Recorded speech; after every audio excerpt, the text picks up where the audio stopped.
always paint a thorny picture. Last year, 1.2 million asylum requests were filed.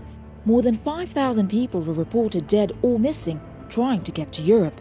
The magnitude of migration flows shows that a larger-scale response is needed.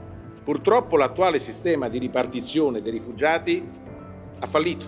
È profondamente ingiusto lasciare a un piccolo numero di Stati questa responsabilità.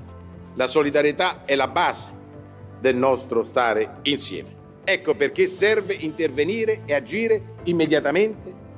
The current system is plainly broken.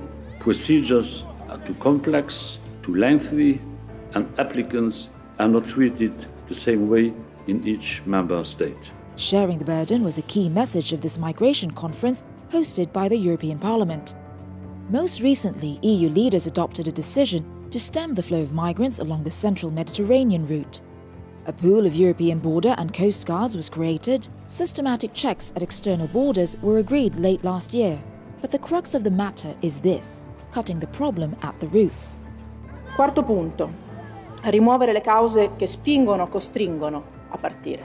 Il punto vero è un investimento massiccio sul sviluppo dell'Africa. Sviluppo economico, sviluppo sociale. In Africa, as well as in the Middle East, migration is one of Europe's biggest challenges today and could play a role in the 2019 EU parliamentary election.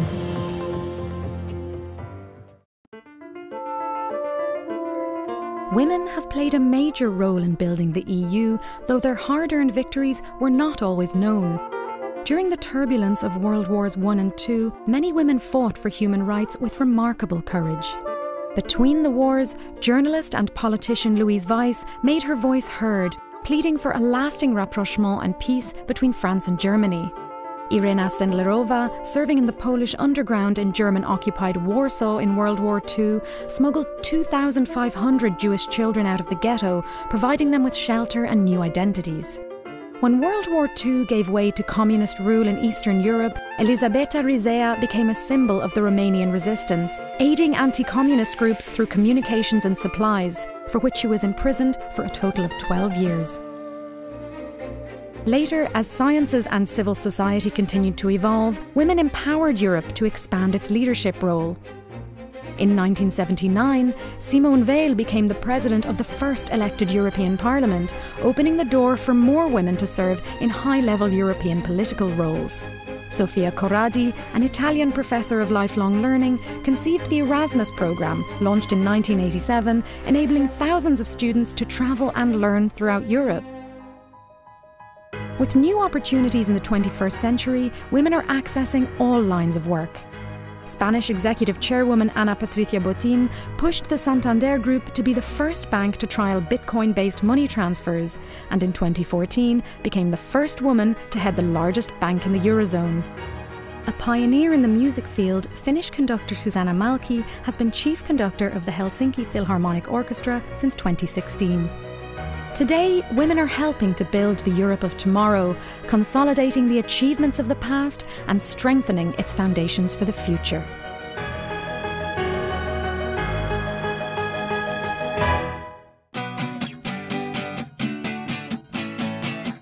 I've always been very interested in moving to Europe.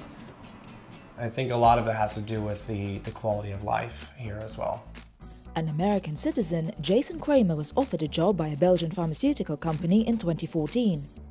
He moved to Belgium through the EU Blue Card scheme, one of only 19 people to do so that year. The card allows high-skilled non-EU workers to work in the bloc, bar 3 countries. Attracting talent hasn't been easy. Europe could need up to 756,000 skilled ICT workers and around 1 million healthcare professionals by 2020. The Blue Card is currently not very well known and it's not very well publicised by member states. Some countries prefer to use their own national system, and then there are some countries who simply don't take advantage of the system. In 2015, only 17,106 cards were issued, mostly by Germany. To increase its appeal, the Blue Card will be made easier to get. How? Lower salary threshold, shorter contracts. Help for graduates in sectors in need.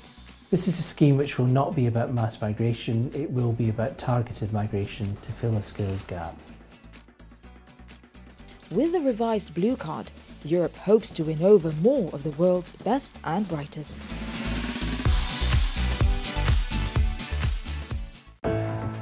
It was an unprecedented show of unity.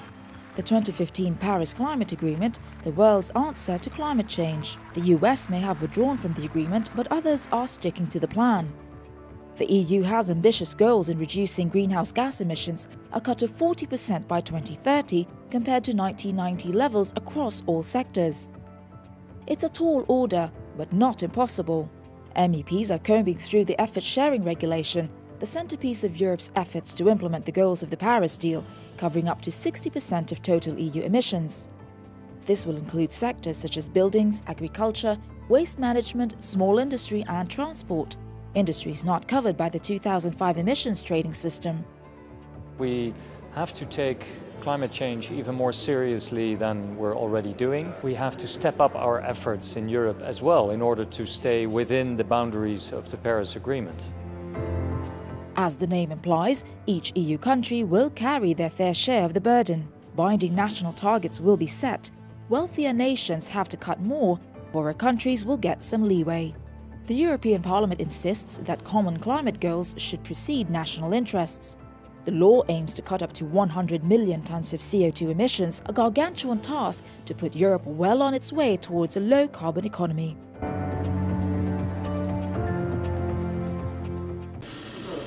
Relations between the European Union and Turkey have gotten frosty. But it hasn't always been like this.